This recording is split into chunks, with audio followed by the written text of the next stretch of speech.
Assalamualaikum warahmatullahi wabarakatuh.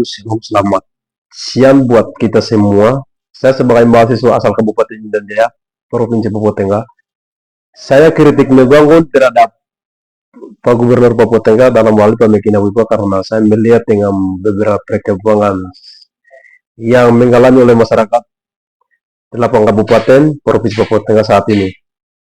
Baik itu sisi ekonomi, politik, sosial, dan lingkungan.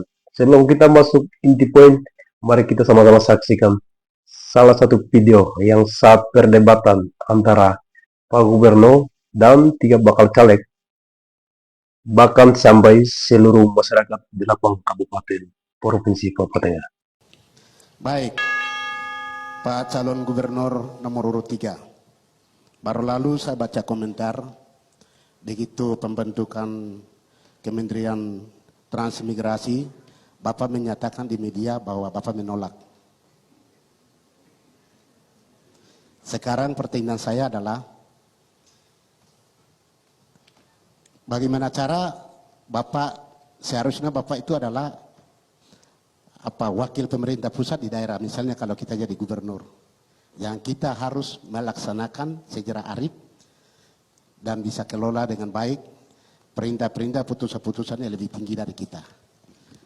Nah, pertanyaan saya, dengan alasan apa, atau katakan kalau memang itu keinginan negara, bagaimana cara untuk Bapak bisa menangani transmigrasi itu dengan baik, tanpa mengecewakan masyarakat yang menolak dan juga yang menerima. Terima kasih. Baik, terima kasih. Silakan untuk calon gubernur nomor urut 3 menjawab. Waktu Anda 1 menit. Terima kasih. Jadi saya mengerti benar apa yang dimaksud dengan transmigrasi oleh Bapak Presiden Prabowo.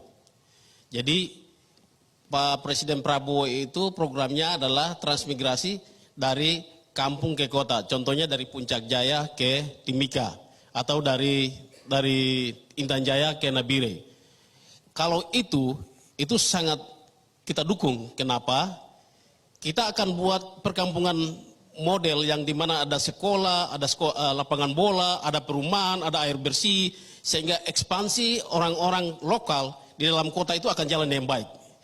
Jadi saya pikir itu bagaimana kita dari pemerintah daerah sebagai perwakilan pusat, kita tetap tegak lurus sama Bapak Prabowo sebagai Presiden Indonesia, dan kita akan membuat perkampungan-perkampungan yang dimana translokal itu pindah, supaya ekonomi mereka bisa naik, anak mereka bisa sekolah, mereka bisa hidup baik, dan kehidupan mereka ke depan baik. Itu maksud saya. Terima kasih. Saya sangat lutu sekali dengan beberapa poin yang disampaikan oleh Pak Gubernur saat perdebatan antara 3 bakal caleg, bahkan sampai seluruh masyarakat 8 kabupaten Provinsi Papua Tengah hanya tujuan mendapatkan hati rakyat. Namun saya kritik membangun terhadap Pak Gubernur beberapa poin. Yang pertama, jangan banyak bukti minum Pak Gubernur memberikan janji manis kepada rakyat, tetapi tidak menempati janji itu. Yang kedua, rakyat susah, Pak Gubernur berkuasa. Seharusnya pemerintah menggunakan kekuasaan untuk menolong dan memperbaiki kehidupan rakyat, bukan hanya mempertahankan kekuasaan atau kepentingan sendiri. Yang ketiga, keadilan hanya untuk yang berkuasa, seolah bisa dibeli dengan uang, bukan lagi berdasarkan kebenaran.